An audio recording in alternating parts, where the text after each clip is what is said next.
Thanks for joining us on the program today. I'm Amarachi Ubani. EU Foreign Policy Chief Josep Borrell says European Union foreign ministers meeting in Brussels must take decisions to stop critical crisis in Bosnia becoming worse. He gave the warning earlier today. Bosnia has been going through its worst political crisis since the end of the Balkan Wars of the 1990s, with Bosnian Serbs challenging state institutions as part of their long-term bid to secede and eventually join neighboring Serbia. Borrell said nationalist and separatist rhetoric is increasing in Bosnia and endangering the stability and integrity of the country. Don't dismiss the of what is happening in Bosnia and Herzegovina. It's going to take an important part of our meeting today because the nationalist and separatist rhetoric is increasing in Bosnia and Herzegovina and jeopardizing the stability and even the integrity of the country. And the ministers have to take decisions about how to stop these dynamics in Bosnia and Herzegovina and to avoid that the country can fall apart in pieces.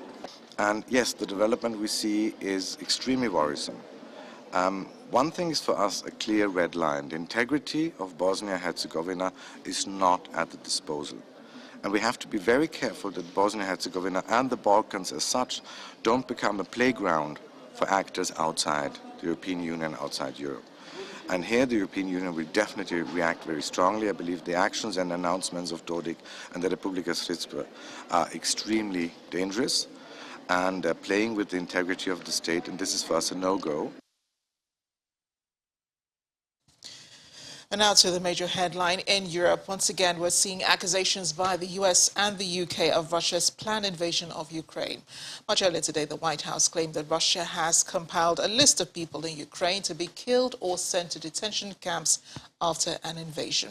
The UK warns it has intelligence Russia is planning an invasion and plans are already in place.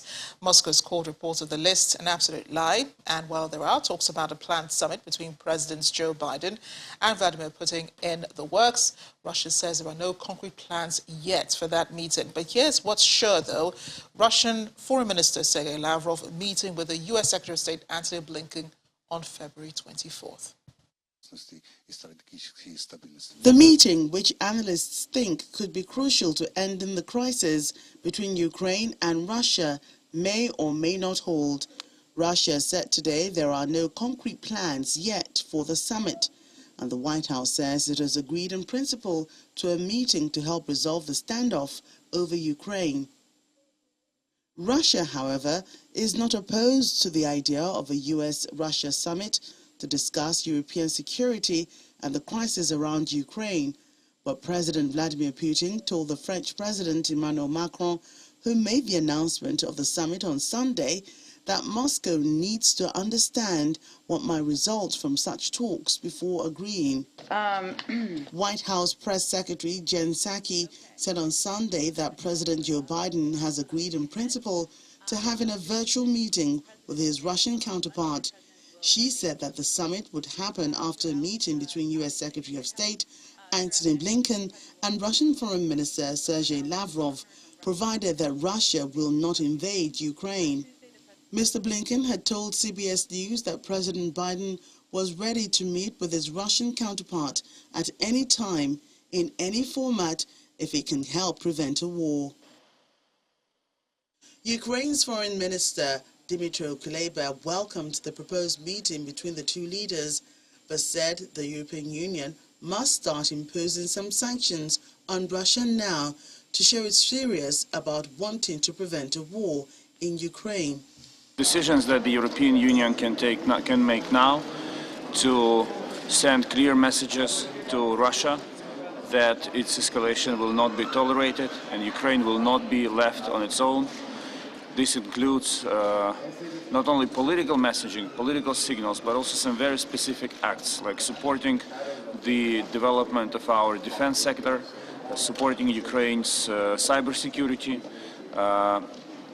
imposing some of the sanctions. This is the message that I will convey to my colleagues today, that we believe that there are good reasons, good and legitimate reasons, to impose at least some of the sanctions now to demonstrate that the European Union is not only talking the talk about sanctions, but also is walking the walk. In the meantime, satellite imagery provided from U.S. company Maxmar shows multiple new field deployments of armored equipment and troops in Russia near the border with Ukraine. The images show new deployments of Russian military units in forests, farms and industrial areas as little as 15 kilometers from the border with Ukraine.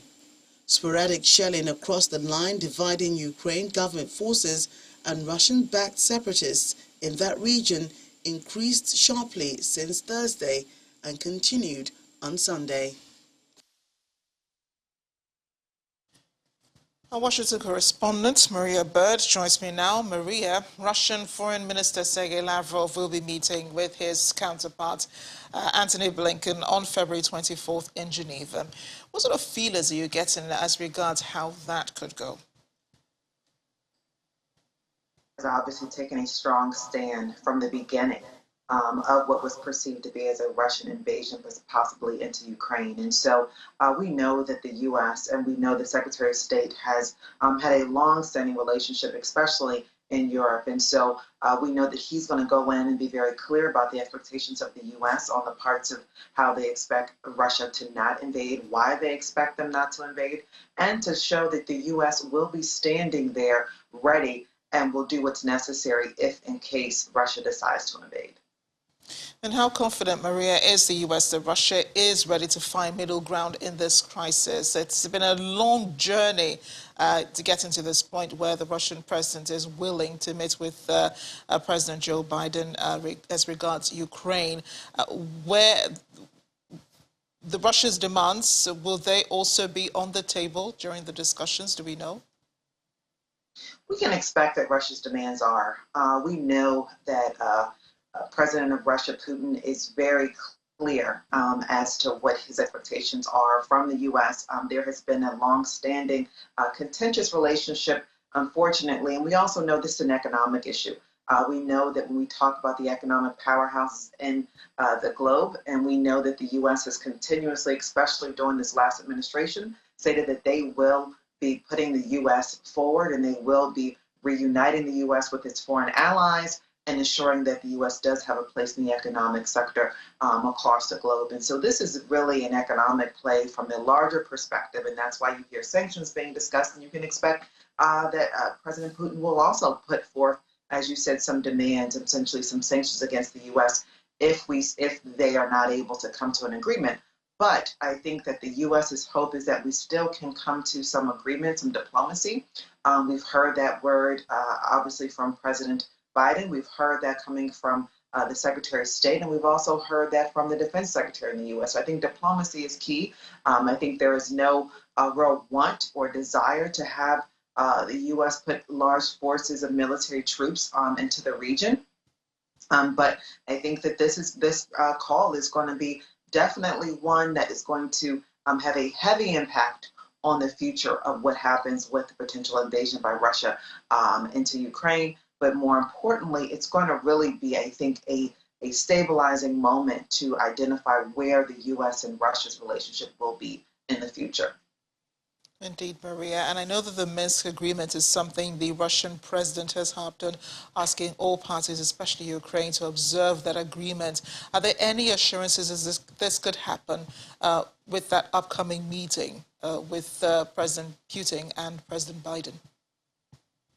We can assure that that will be discussed, but I think at this point, unfortunately, we're kind of beyond that. I think that there's some very key and critical components that will be discussed that will be outside of the agreement. But if, as we mentioned, if they're able to come to some civil pieces that they believe will represent both parties and be in the best interest of not only Russia and the U.S., but also Ukraine and its European allies, I think that will potentially allow that agreement to be put back in place. But initially, this is going to be, I think, a lot more fundamental than just the agreement.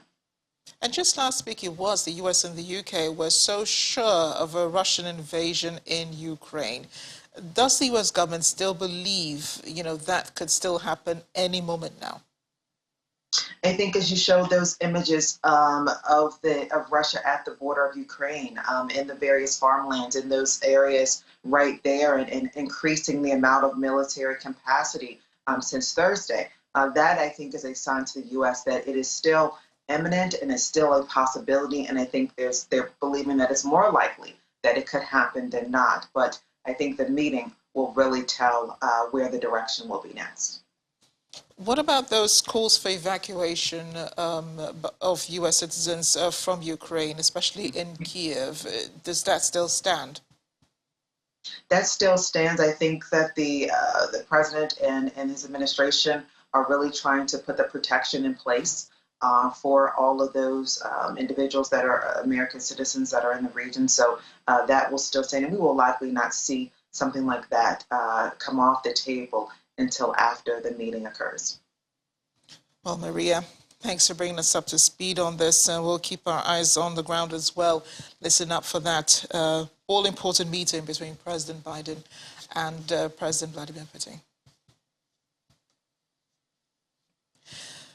We're in China now, as a Foreign Ministry spokesperson Wang Wenbing says the high-profile trilateral nuclear submarine cooperation between the United States, the UK and Australia means a provocation against regional security and is a defiance of international rules.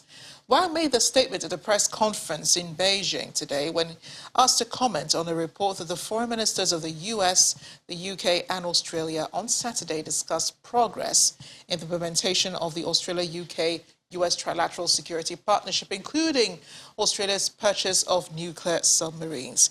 He said China once again calls on the three countries to treat the concerns of regional countries and the international community with a responsible attitude, earnestly respect the efforts of the regional countries to establish the Southeast Asia Nuclear Weapon-Free Zone and the South Pacific Nuclear Free Zone, carefully fulfill their nuclear non-proliferation obligations, and stop dangerous actions that undermine regional peace and security. 3 people have died after a US-built F-5 jet in use by the Iranian military crashed into a wall of a school in the northwestern city of Tabriz. The dead are 2 pilots and 1 person on the ground passing by in a car. Army spokesperson Shaheen Taqi-Khani says the school was closed at the time of the crash, just before 9 a.m. He said technical failure appeared to be the cause of the crash, but that an investigation is underway. Experts say Iran has a poor air safety record with repeated crashes, many involving US-built aircraft before the 1979 Islamic Revolution. The United States, which broke diplomatic ties in 1980 after Iranian students took US diplomats hostage, imposed sanctions on Iran, making it difficult for Tehran to buy spare parts for its military and civilian aircraft. The UN Refugee Agency says thousands of Eritrean refugees in Ethiopia have fled their camp in Afar region after a deadly attack earlier this month. The agency told journalists in Geneva that unidentified assailants targeted Barali camp on the 3rd of February after fighting engulfed the area. It's according to harrowing accounts provided by refugees. Refugees who trekked the long distance to the regional capital in Samara told UNHCR staff that armed men entered the camp on the 3rd of February, stole their belongings, and occupied their homes. According to their testimonies, at least 5 refugees were killed and several women were kidnapped. So far, over 4,000 refugees in Samara, where UNHCR, together with the Ethiopian Refugees and Returnees Service and other partners, is providing immediate support with shelter, relief items, food, as well as clean water.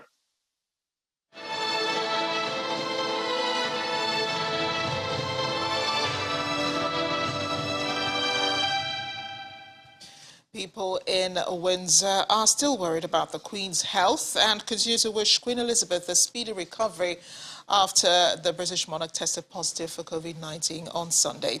At the weekend, Buckingham Palace confirmed the Queen has COVID, saying Her Majesty is experiencing mild cold-like symptoms but expects to continue light duties at Windsor over the coming week. Well, I wanted her to get well soon, so I hope she's going to stay well. We're heading in the right direction, so given they listen to the science, then they need to make the right decision. So, I don't think it's right. I think they should probably carry on wearing a mask and, social distancing. It's better to be safe than sorry, really, I think. Yeah, she's a very strong woman and an example to every English person, British, anyone in the Commonwealth, and women in general. I don't think we'll have another leader like her. I don't think there'll be another royal of her calibre, to be honest. No, I don't think so. But I suppose wherever you go in the world, everyone says it's only the Brits can do it. Well, royal commentator Matthew Dennison says the royal family will be primarily concerned with the Queen's well-being following the positive COVID-19 test, despite unfortunate recent developments. I suspect this is not a week on which any member of the royal family will look back with particular pleasure. But I would expect that at the moment, for most members of the royal family, their primary concern would be the Queen's well-being. Meanwhile, the British Prime Minister Boris Johnson is announcing today that all remaining legal COVID-19 restrictions in England will be scrapped. Professor of Medicine at Oxford University, who was involved in developing the Oxford AstraZeneca vaccine, says now is not a bad time to start stepping back restrictions because vaccines have been hugely effective at reducing severe disease from COVID. He also says while many people will choose to continue wearing face masks, he does not think wearing them indefinitely is really going to help. Here's the situation in other parts of the world. Hong Kong's Chief Secretary for Administration of the Special Administrative Region, Lee Ka-chiu, says the region is confident in beating the current COVID-19 resurgence with great support extended by the central government. Although encountered with obstacles, Lee says Hong Kong's ability to beat the current COVID-19 resurgence has been greatly enhanced with the help of the motherland. On Sunday, Hong Kong registered 6,067 new cases of COVID-19 over the past 24 hours in the current coronavirus resurgence. So far, the Chinese mainland has sent 2 medical teams to Hong Kong to help it fight COVID-19. New Zealand Prime Minister Jacinda Ardern says the country will lift COVID-19 vaccine mandates and other social distancing measures after the Omicron peak has passed, as protesters occupying the Parliament grounds again clashed with the police. New Zealand has reported about 16,000 cases of COVID-19 and 53 deaths since the pandemic began, relatively low by global standards, but an Omicron-fueled outbreak has pushed the country's 7-day average of new infections to more than 1,600 daily cases. We all would have been worse off as individuals. What's that feeling like, Bernie? Australia today fully reopened its international borders to travelers vaccinated against the coronavirus after nearly 2 years of the pandemic-related closings as tourists returned and hundreds of people were reunited with family and friends. Arriving travelers shed tears and hugged their family members at Sydney Airport and were welcomed with Tim Tams confectionaries. Just the Vegemite, an essential Australian staple, and stock koala toys.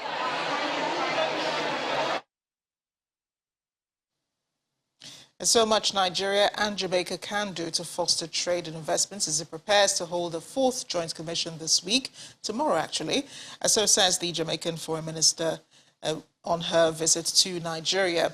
When I spoke with her earlier, Mrs. Kamina Johnson-Smith, who's visiting the country for the very first time, says many other issues of mutual importance will be discussed at the meeting, which begins tomorrow and ends on the 24th of February in Abuja.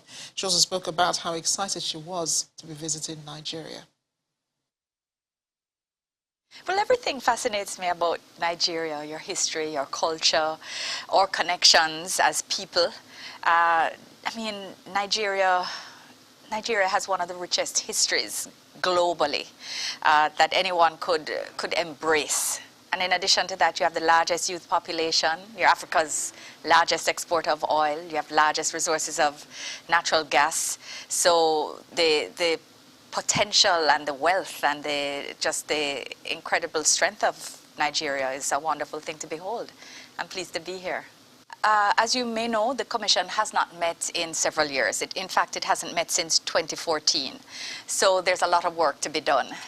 We imagine that we will be revisiting some older arrangements, seeing what can be renewed, what can be repurposed, as well as finding new ground on which we can cooperate. We're looking at the technical side, that is health, education, culture, sports. We know there's so much we can do in those areas and have done. And then, of course, we're also looking at how we can foster trade and investment between Nigeria and Jamaica, using the geostrategic location of Jamaica to leverage Nigerian investments into the North and South America. Today is the International Mother Language Day. A Nigerian man, Anolakbo, says he wants to use a different approach to make people learn his mother tongue, Yoruba. Take a watch. Aremu Anoluakpo thought of how best to make people have fun while learning his local dialect, Yoruba, and he created an African indigenous board game, Yobalingo. In 2019, the 24-year-old started working with cardboard papers and colored pencils to make designs after drawing inspiration from several crossword puzzles he played in the past. My name is Aremu Anoluakpo. I'm the creator of Yobalingo, a crossword game designed in the Yoruba language. Ojo, rain, ija, fight, ifeso, pe, efo, vegetables, esin, erin, walking, iso, shop. The beauty of the language is, for example, the iso, it could be iso, which is there's a change in tonality. So the combination of the segments and the supra segments adds to the beauty while playing the game. And Oluakbo says he wanted more people to engage with the Yoruba language beyond just speaking it. I saw a need to have something like that just for the language to, have more engagement compared to the European and Asian and other continental languages. Yoruba is spoken in parts of West Africa, with majority of speakers found in southwestern Nigeria. About 50 million people speak the language, which has 25 alphabets and includes 7 vowels and 18 consonants. If you are trying to teach what people are not really excited to learn, but you have to take another approach. So it's like a fusion of education and entertainment. So to form a kind of edutainment background via learning something new that could spoil their excitement into trying to learn the language and use it more. Aderemi Adegbite, a visual artist who also runs an institute to promote the Yoruba language, says more needs to be done to promote local languages and help preserve them. For a long period of time, in those countries that were colonized, the colonizers' languages have been the former languages being spoken in those countries. In Nigeria, quite a lot of initiatives are coming up to protect the languages and the dialects, in the country. Nigeria is one of the most linguistically diverse countries in the world, with several hundred indigenous languages spoken. Plan now is to get people who can invest in the game to, try to make more copies of the game and sell to people, who are interested in playing the game locally and internationally. Majorly for people in the diaspora, because what I also notice is that once people go out of Nigeria, especially the young kids, let's say 8, 10 and below, they are vulnerable to language change. The board game is now going through the last bits of graphic redesigning and will be released into the market early next year. That's it on the world today. Thanks for watching. I'm Amarachi.